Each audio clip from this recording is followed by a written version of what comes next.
Burgess and Bolton's weekly wrap-up. So welcome to everybody, and if you don't know what we're doing, we're having a weekly wrap-up where we look at some of the issues and challenges around talent, culture, technology in the London market. And we've got a packed show this week, so I'm not going to spend too long on the intros, only to introduce something that myself and Ben have been talking about this week, which is what we're going to call pathfinder interviews. And so the definition of a pathfinder is a person who goes ahead and discovers or shows others the way. And I think that's one of the aims of this show, is to give those pathfinders a platform to really share their experiences about what they do in the London market, perhaps uncover some of the blockers that are stopping innovation and change, and perhaps bring together like-minded people to both network and perhaps find ways forward. So that's what we've been thinking about, and we've got our first of our Pathfinder interviews today. Ben, anything to add on that before we move on? No, I mean, I think it's just to say, I think it's come from the conversations that we've had, not just with people on the show, but people who we're talking to, and everybody. And one of the themes is, the blockages or the hindrances that you have, and everybody wants to move the market forward. So it's really a case of us just playing to something that I think is really important, which is how do all these different people that we're going to speak to, and we are speaking to, find their way through this sort of thicket. I think it's like for me, it's like the handsome prince getting through the old thorn bush to the castle to see Sleeping Beauty and wake her up. What a beautiful image. It's love. That's it. That's how I think of it. Great. Okay, let's move on to the first item. So we've got news. I've got the jingle. News wrap. There you go. It's worth waiting for, if nothing else. So I'll go first. I've got some news. So the news of the week for me was Lloyd's coming out and kind of apologising for its involvement in the slave trade, and saying that it's going to make payments and also promote diversity in the market, which I think is a great thing to do. And in the spirit of things at the moment, I think the question has to be, and we've touched on this over the past 2 or 3 episodes, about whether the initiatives are moving fast enough and going deep enough. So I wonder whether this might be another springboard to help move things forward in there. So that's my news this week. Yeah, I actually think Lloyd's has handled this very well, as many other organisations have. It's responded quickly and it's responded well, so it's good. It's really encouraging. It's great. It's great. Excellent. You've got some news: boxes versus offices. Is that right? Yeah, I think I'm going to start with the news this week that Lloyd's has announced it's going to reopen the trading room, and this has been an issue that people have been talking about in the press and elsewhere, saying that, are they going to reopen it at all? If they do, what will they do? So we've got clear screens, perspex screens around the underwriting boxes, temperature checks, thermal cameras, a click and collect takeaway, whatever that is, service for underwriters. And I don't know if there's going to be some division here between underwriters getting that and not brokers. So I'm sure that's going to cause some friction. Hope so. No, don't hope so. Staffing, though, key thing, staffing, they're going to only operate at 45% capacity. Yeah. And so, and they're going to, there's also a number of what they call experiment spikes, which I actually think is a really unfortunate phrase at the moment. But anyway, experiment spikes, if you're going to get a buzzword, get one that is going to be of the moment, and that is certainly of the moment. Yeah. So there's a virtual room, apparently. I don't know what a virtual room is in a real place. Yeah. In a physical building. Are we in virtual rooms, or I don't know how that's... I'm beginning to lose the plot on this, Jeremy, because I don't understand. You go to the Lloyd's building into a virtual room, and then what. Anyway, that's that. But I think the operating at 45% capacity is pretty significant. And does it mean that if really this is just another step, towards the end of this, the room and face-to-face trading? I just want to pop up a chart if you've got it there, Jeremy. We've actually at Grace Church, we've trended office experience, or what we call trading spaces, over the past 5 years, luckily. And this is the moment I can actually use this. So there's actually been over that time a fairly significant or very significant decline of trading at the Lloyd's box, and such that that now is going to offices and trading is much more the norm. In fact, the vast majority, I think about 70% of visits are to offices, and a really significant decline actually in trading at the Lloyd's boxes. So I think that reflects, both, the change that was happening. This is pre-COVID, and then of course we've seen the rise in PPL, and I haven't got stats for white space, but I'm sure that's gone up too.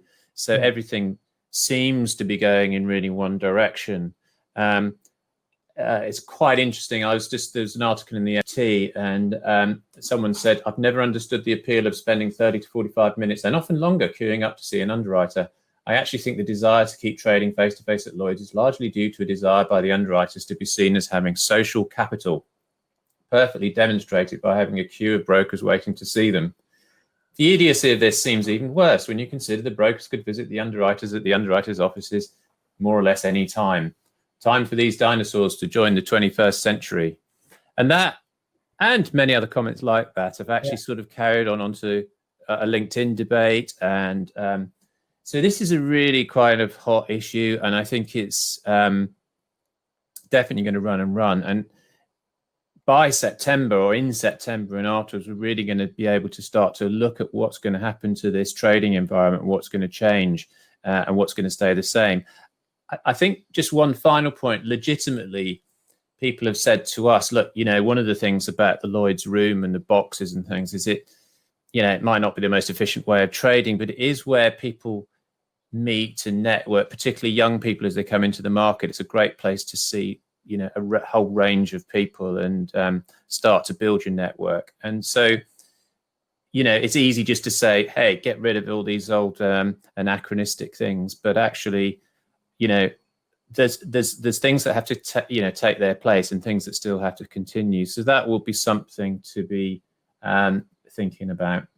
Yeah. And I've got one final comment from the FT thing. I've just got to say, this is from an underwriter who commented on the article. Working in a rapidly hardening line of business, I can tell you it's the brokers who long for insurers' attention. And it's far quicker to delete an email, refuse a meeting, or ignore a phone call than it is to explain why you're not interested when face to face. So it's going to be quite a lot of, serious stuff going on around this as this changes. This is not going to be easy. Yeah, that's for sure. And I think it's an important point about the, a place to meet. It's I think this is not my thing, but one of the things I'm interested in is one of the key ways that innovation and ideas come to the surface is when stuff just crashes together and out of a conversation becomes a new idea. And if you're taking away those elements of those environments where that can happen, you need something to replace it. But yeah, I agree. And I think you've got to think, where's the market? There's another thing that I just to mention in London Matters I was looking at, which said that, the market's, a lot of its revenue is now coming from what you might call intellectual capital fees for advice work. So even if things are not being underwritten in London, there is that sort of advisory and intellectual side of it, which has got a real value. And so that's what's got to be thought about as well, is if London is going to remain as the the risk leader, the sort of intellectual risk leader in the world as a hub, then that it's baby and bathwater stuff. You've got to be quite careful about what you do. So maybe what Lloyd's has done is a halfway house, and some people are saying that, but actually it's maybe the only way you can do it is you gradually move from one thing to another. and some of these what they've called experiment spikes, whatever they are, will perhaps be the next stage. But as ever, it's got to move on quickly. It can't be sort of fudging things. Yeah, that is one thing we've talked about before. So I'm going to move things on because we do have our guest of the week, and here we are. Here's the jingle. Guest of the week.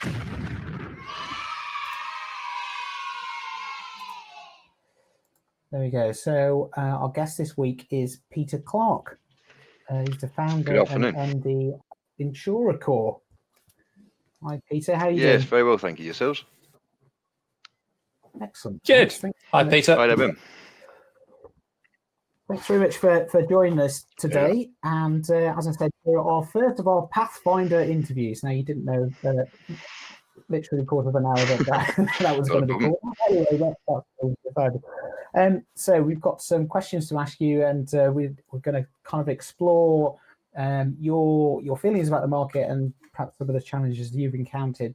So first question from me, what 3 words would you use to describe yourself? I mean, pain in the arse is 4, isn't it? So I have to think about something different there. But 3 words to describe myself: optimistic, stubborn, and entrepreneurial. And I think those 3 go very well together sometimes. Yeah, very good. So let's move into the entrepreneurial stuff. So what does Insurer Core do, and why does it matter?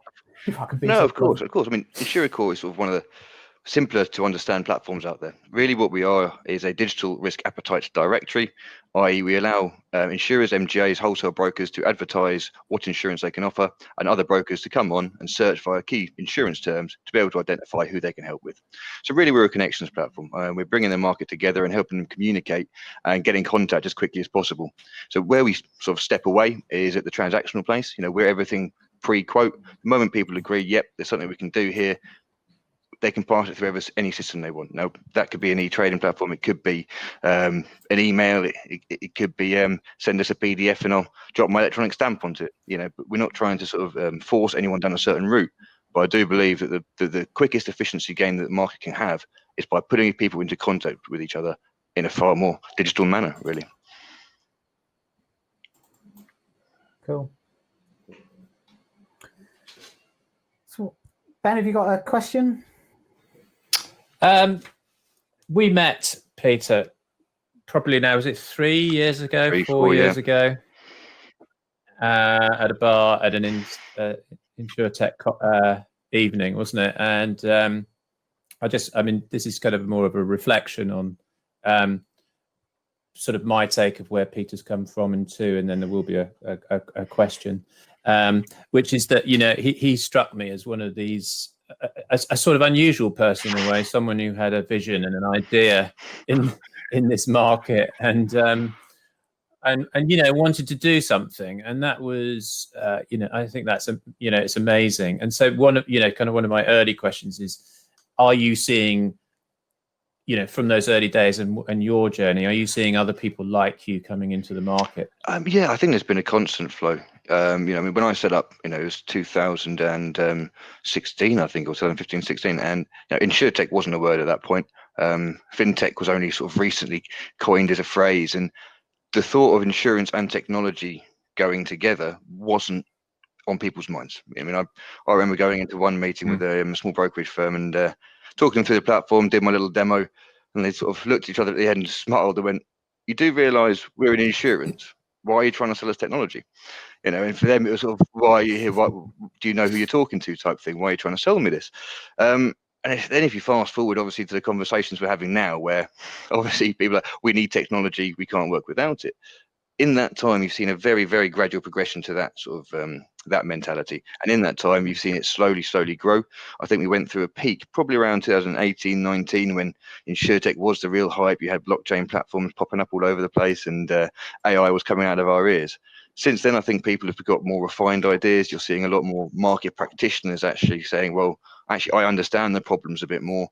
I'm going to see what I can do, and there is, because they've been more engaged with technology and sort of innovators, they feel confident and they feel like they've got the network to be able to do that now as well. So, yeah, I think it has progressed quite a bit over that time.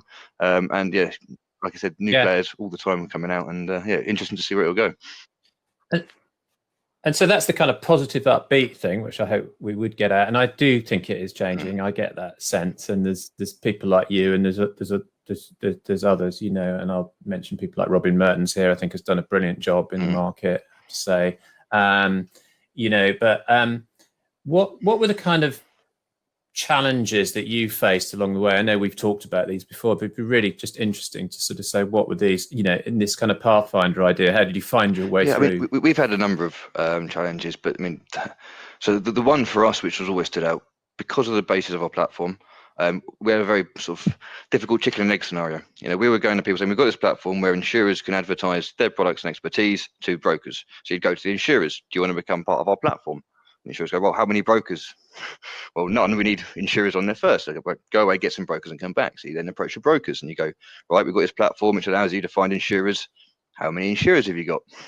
Well, none. We need to come on first. And there was a period of being batted backwards and forwards there where within the insurance market, unless you are delivering absolute value, I mean, the platform we're offering this for free to them, right? So this is not us going in, asking them for money to come on. We're saying, look, we'll put the products on, we'll work with you, won't cost you a penny. But even their time resource is so valuable to them that for them to even put any time into it, they have to be able to prove the value. You know, to take even just 5 of their underwriters out of their day-to-day for a few hours costs that company a hell of a lot of money to do so. So I fully understand this. And then if they're going, well, it's a trial, you know, there's nobody really on it, we don't know if it's going to work, that's money wasted. That's not a mentality that the insurance market is used to doing. And trying to get that signed off by middle and senior management is very difficult. So for us trying to get, firstly, people to test the platform, to come on and just try it, and then to sort of get that sort of early user base was very difficult. We actually, Peter, could I just pick up on that point that you make about the middle and senior management kind of signing off, and that idea around failure? Because in the events that we run, there's a lot of talk about, you know, fail fast and fail quick and learn quickly. And you are talking about, you know, 2-3 years ago. Do you think that has actually changed, or do you think failure still means failure? We haven't got ROI. We can't learn any lessons unless we've made money. Personally, from my perspective, we've actually changed the way in which we show them failure, or we talk about failure. So whereas before, you know, I mean, obviously everyone talks about fail fast, and that mentality comes out of the lean startup model, and everyone talks about fail fast, this is how you learn. But what they've failed to mention is that, you know, just failing fast in itself achieves nothing. You might be able to come away with a few learnings that you can talk about, but proving quantitatively what you've learned and why it will work is far, far more important. So as an example, so if we went into an insurance company and we went, look, what we're going to do, we're going to put you on there, take it out to brokers, and we'll see if they use it, and, you know, if we'll fail fast, which is fine. But if at the end of that you go, right, you didn't get enough inquiries from it, it's failed, and you sort of write that off as a right, you know, we did marketing wrong, whatever it is. It's not as convincing as if you come back and say, right, we hit X number of users. We'd assumed that we were going to get this. This is the actual actions that we've got. This is quantitatively. This is actually in a visual format with numbers. You can see why this hasn't gone wrong. Why don't we just try again with a little bit of a twist on it and see if we can get it to hit what we want? So you're not going, you know, try it. If it doesn't work, it's over. We get rid of it. It's a try it, learn very specifically what went wrong, what didn't go wrong, provide quantitative analysis on that to the insurers. They know they're not wasting their time and there is progress to this. Or if you can't see that there's a pivot that you can make to change that, you can scrap it. But I think there was always this mentality, especially in insurance, this understanding of fail fast is give it a go, then get rid of it, rather than give it a go, analyze it, really think about what we were missing in it, then approach it again. And I think that's a bit that the insurance market's missing. We've always been happy to give something a quick go, but then it's like, oh, we tried it, didn't work, within 2 weeks, see you later. Whereas the whole point of iterative learning is it does take time. Peter, I think one of the things that, you know, this reminds me of, and I think it's the core of everything really that in change in the market, is around collaboration and better collaboration in the market. And I've done tons of work, and I am doing tons of work on this, and I think people are recognizing, and actually while it's a very convivial market, it's not fantastically good at this sort of more formal collaboration or partnering, and people have started to talk about that. They talked about disruption, then partnering. So what you touched on, I think, is a critical point, which is that I think often because insurers are institutions and they've got all the time in the world, as it were, or they think they have, probably haven't, but they think they have, they sort of sit there saying, well, okay, and I've got a number of projects I'm working on, like, not my projects, but other clients' projects, saying, oh yeah, but you get to critical mass and then come back and see me when you've got critical mass, you do this. But what they don't really sort of try and work very hard at saying, yeah, but how can we work to help you if it's a decent idea? Now, I am starting to see more businesses and particularly the big corporates saying, well, we'll actually come in. And there's an interesting particular model where insurers can take maybe a share in the enterprise, and therefore, and that when we've looked at that seems to have created more confidence and credibility, because often the standoff comes because everybody's worried about putting their head above the parapet. They're worried about offending incumbents, broken relationships, you name it. It's sort of not only about structures, it's about relationships and things like that. So yeah, I guess for me it's just all about that collaboration, and that has to be broken down and done much more effectively. I think you're right, and collaboration is always going to help things get quicker. The more you collaborate, the quicker you can get something done. I think something that also I've sort of come to terms with is the insurers are very good at what they do, which is writing insurance. And if you're trying to ask them to sort of come in and drag you along so they can benefit a little bit from it, you're asking a bit much of them. And I think a lot of companies are asking a hell of a lot from these insurers. Either that's via just the implementation of their platform could take a huge amount of time. It could be very, very costly. And when the insurance companies are really just trying to do insurance, you've got to make it as easy for them as possible. And I think the first part of collaboration should come from maybe startups and insurtechs and software providers doing a bit more for the carriers in hand holding. And I know it's hard because you're sitting there looking at these large carriers and they've got deep pockets and a lot of money sitting there, and you think you can easily afford this, but for them to get sign off for anything, it's just painful for them. So doing a free pilot for 2 months, it gets them on, it gets them hooked. You work really closely with them for a little bit, and then you've done some work with them. So the collaboration, I don't think, will ever be led by the insurers because they are insurers. I think the collaboration does need to be. And I wonder where. I wonder, Peter, as well, because I've talked about this a lot as well, is whether you need more people internally. And this goes back to, again, another thing that came up in London Matters, is there just aren't enough people in this market who are kind of on the data side of things, for example, or even the technology side. And I don't mean just IT people. I mean people who get data, and data's at the heart of what you do. It's what I do and the market does. But your point about people doing insurance, it seems to me there's almost too many people doing insurance in insurance companies, which is like a daft thing to say on one level. But at another level, I just want more, it feels to me like we want more professional people who say, right, we're the people who work with people like InsureCore, or we're the people who work with XYZ, and we are then able internally to represent those organizations to the leadership, because the leadership is typically underwriters or people who've just done insurance. They don't know a thing about a lot of this stuff. I mean, they don't know why it's important.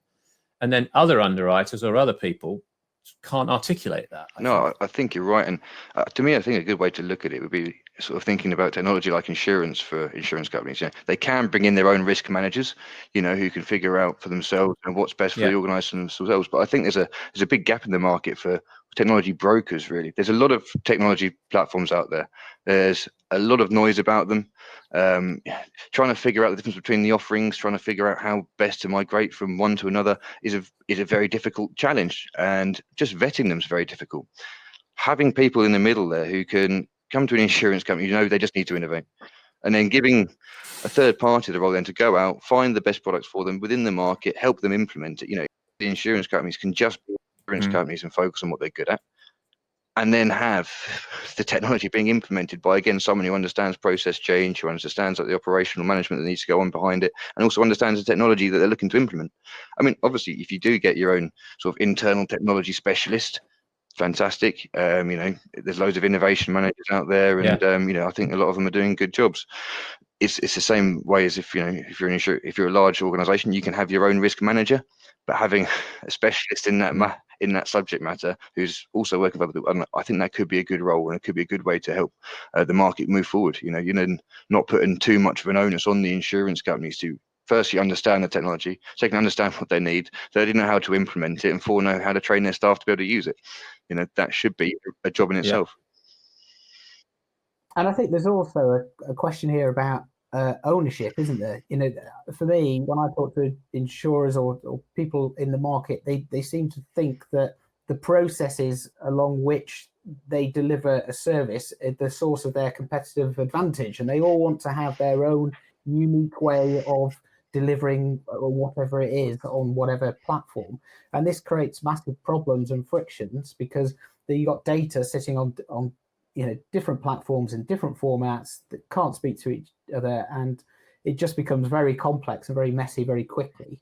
I just want, have you, firstly, one, have you experienced that, and then two, how have you kind of approached? Yeah, cool. I mean, we've actually not come up against that ourselves, for the pure fact that what we are offering allows people to use their own bespoke systems for placing and everything else like that. We are simply a marketing platform that sits on top of it and allows people to, we're a funnel basically, so people come on and can get through to the right terms.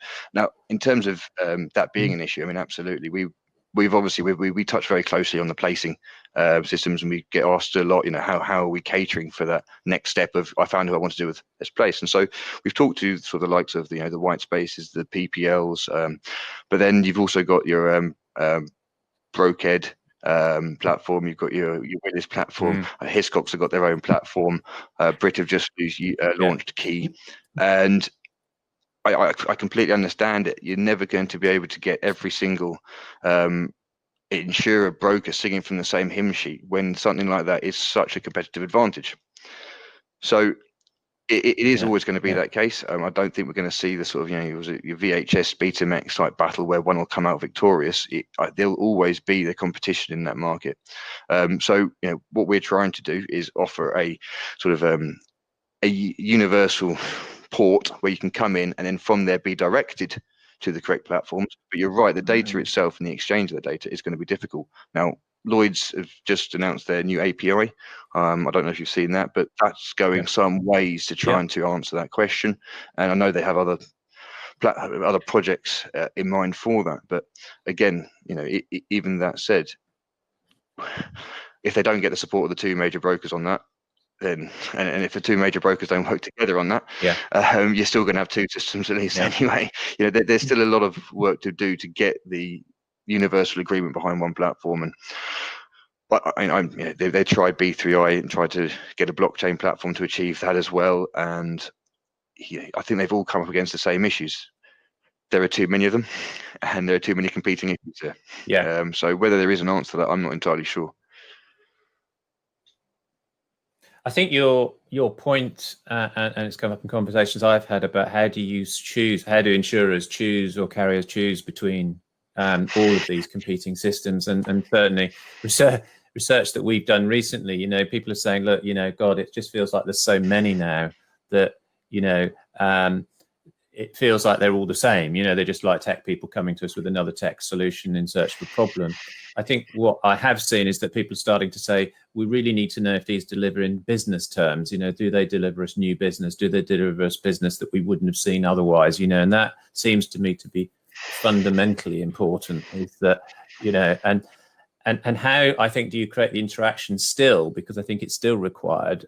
Someone made a really good point about cyber in an interview I did a few weeks ago, saying, look, a cyber risk, you don't massively differentiate the scale and potential scale of a risk from a small company versus a very large company. So it's quite tricky to commoditize that. You still need people and judgment skills operating when those risks are assessed. So it's not one size fits all. So it does seem to me that there needs to be both an assessment of the technology and also the insurance expertise and sort of embeddedness. And I think your organization, you've worked hard at that, I know, to get that knowledge of the market, and those are the ones that you feel like are going to succeed. I mean, to us, it's exactly right. what we've gone with is the premise that if you put two people in contact and they feel like they can do business together, they will find a way of doing business together, even if that's resorting to sending carrier agree. pigeons to each other. You know, they will get that business Yeah. done. Now, obviously, the faster they can do that business, the better. But to me, you're right. It's the key. It's putting them in together. It's getting them to talk. It's saying, right, I've got this product. I've got this need. Do you have a solution for me? If yes, then yep. Send me a proposal form. You know, via PDF, print it out and send it to me. Send me through to a quote and buying system. I don't care. Let's get the business done. And I think that's really the mentality. I mean, as we moved into COVID, obviously PPL's got some good penetration, as does white space, but it's certainly not unanimous, and especially not in the company markets as well. And so a number of my friends and colleagues, not colleagues, my friends now, ex-colleagues, the way they adjusted was they simply got people to send them the PDF, and they got an Adobe e-signature stamping system, and they did that. Now that's been around, I mean, God, what, 15 years? Adobe e-signatures. You know, this is not breakneck technology, but they're managing to get a submission, review it, underwrite it, stamp it, send it back, all with a very, very basic system. You know, and I think there's always if you speak to any underwriter and broker, they'll tell you how complex their line of business is, how complex and specialist what they do is, and you can make everything you do complex. You know, the level of detail they go down to is very complex. But at the same time, there are some. You don't have to go down to that level just to get in contact with him. Does he do space underwriting? Yes. Right. Does he have limits of this? Yes. Right. Well, let's at least have a conversation then. Knowing the nuances and making sure that I can get every bit of information right there and then shouldn't be an impediment to us starting that conversation and seeing whether we can do business. And I think that's really where we're coming in there as well. That's fascinating stuff. Brilliant. So we're rapidly running out of time. I just wanted to kind of pick up a point that Ben was making in the news, where we were talking about the future of the Lloyd's underwriting. What are your thoughts, Peter? Do you think the room will last? Or do you think it'll be a much more digital future? I mean, I certainly think it'll be a much more digital future. I don't think we're going to see the underwriting floor disappear overnight. It will be a process over 12 months, 2 years. You know, I don't see it lasting much longer. I think the virtual underwriting was a great idea. Also, I can't say much about it. We're having conversations with Lloyd's around how InsureCall can be involved. But as I said, can't say much on that at the moment. But it's always going to be very difficult to replace that face-to-face relationship, that interaction, that right now the business is done, let's go have a chat down the pub. And when you're down the pub, you meet everyone who might be involved in that deal. You get to know the guy a bit better. You understand a few of the nuances behind the risk that you may not have mentioned in the book. There's a far richer relationship there that you're not going to be able to fully replace. But I think as we go forward, it's almost, that was a nice to have. Really understanding your broker to that level, it's really good. It does help you, but can you do business without it? Probably yes. Can you do business as efficiently? Probably yes. So there is that case where I think as people start to realise that they're doing that, although it makes them feel more comfortable with the deal, it does make them feel like they've got a better understanding of the relationship. It's not worth the cost of having that office space, getting the staff into work, risking their health and safety over the coming sort of next 6 months as the COVID sort of doesn't fully disappear. No, I don't think it does. So there's a cost benefit analysis to be had. There's no doubt there's benefits to face. Do those benefits outweigh the costs? I think it's going to be the question they've got to ask themselves. But I love the fact that Lloyd's is still very focused after that you talk about failing fast and this whole iterative learning, but having quantitative learning. They've done a number of attempts now. We've had the LM Tom, and we had the previous attempt before that as well. And obviously the future Lloyd's Lab. And there's a lot of experience and a lot of learnings that's gone in there. Now, if anyone thought Lloyd's are going to get it right first time, I think they were ignorant. It doesn't happen.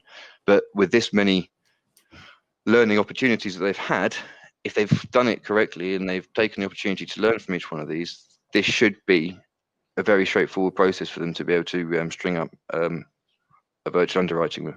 And fingers crossed they achieve it. And fingers crossed we're involved.